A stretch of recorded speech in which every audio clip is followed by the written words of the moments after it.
Hello, everyone. I'm Ryan from Fireside Yankees, flying solo today, talking about Michael King's expanded role in the bullpen. Now, coming into last year, he was talking about how he wanted to just throw 100 productive innings. He was kind of used sparingly here and there.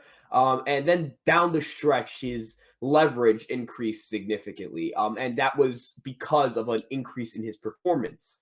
If you look at his numbers before that, four-inning appearance against the Mets, when he finally went back to the bullpen, his career stats were really just subpar at best. 19.5% strikeout rate, that's below league average.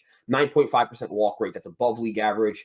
5.3 ERA, 4.7 FIP, both worse than the league average. He was bad at walking guys. He walked a lot of guys. He was bad at striking guys out. He was bad at run prevention. And he was bad at preventing the three basic outcomes, which is, striking out a lot of guys, not walking a lot of guys, and not getting up a lot of home runs. He was bad at keeping those three in a good ratio.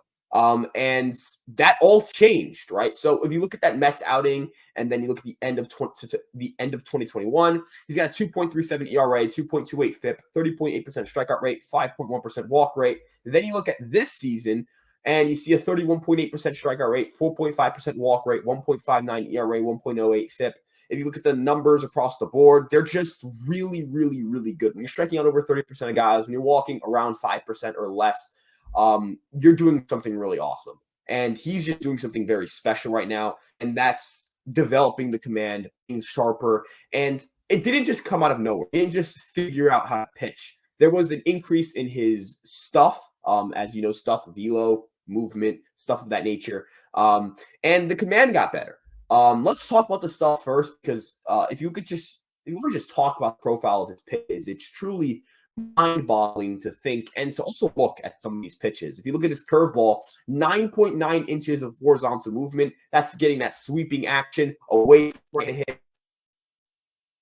Look at his sinker, 9.6 inches of run, meaning it's going into right-handed hitters and away from left-handed hitters. So he's got two pitches that are moving a similar distance, one way go nearly 10 inches of run uh, across the plate or sweep across the plate. It's truly special to think about. And it's not like he's not throwing hard. He's a finesse guy. He's pumping gas, right? His fastball sitting at 95 miles per hour. If you look at the four-seamer, it's a big power pitch, generates a lot of strikeouts, generates a lot of whiffs, gets some vertical rise. There's some good enough backspin to it to get swings and misses. It froze George Springer yesterday, dotted 96 with his four-seamer. He's got those two fastballs working very well in the sink and the four-seamer. Again, the curveball's phenomenal. The changeup has been a pretty good pitch. And if you want to know why that curveball got better, it's because Corey Kluber in that play. Now, you may go, well, Corey Kluber's in the Yankee anymore. He's a Tampa Bay Ray. But last year when he was a Yankee, he worked with Michael King on that breaking ball, getting more of that sweeping action. And Michael King was able to develop it. And now King's got a phenomenal weapon in his arsenal in that curveball. And I imagine that pitch is the reason why he's gotten so much better. His stuff is just so much better across the board. It is phenomenal.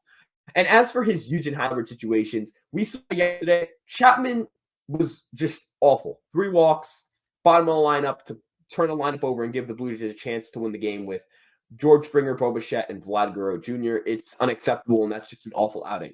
In most situations, Boone would have kept Chapman in, tried to get Chapman to figure it out, and that's where you see games like that Angels game he blew, the Minnesota Twins game he blew, situations like that where he was left in there to try to figure it out, because that's his job. He's supposed to close games out. And he gets burnt, he gets crushed, beaten around, and the Yankees go on to lose that game, and they lose a very winnable one. And Michael King came in and closed the door. He got a first at 3 strikes, strikeout. Next guy, Bichette, first pitch strike, and then he perfectly locates that breaking ball where it's hard for Bichette to hit it. He knows Bichette's aggressive. He's going to jump on that pitch. Bichette just loops it to second base, turns the double play, and that was the end of the game. 5 pitches, 5 strikes, beautiful outing. 3 outs against 2 very, very good hitters. These aren't just scrubs. These aren't solid hitters. George Springer and Bo Bichette are some of the best players in baseball, and he was able to handle them pretty easily. I imagine that King continues to get more high leverage outings. I expect that King becomes a 7th and 8th inning guy eventually, a bulk guy. I think his biggest advantage is that you can throw him in an extra inning situation, 10th, 11th, 12th. He'll pitch really well. He'll get you through that. You don't need to keep mixing and matching different guys, trying to figure out who's hot and who's not.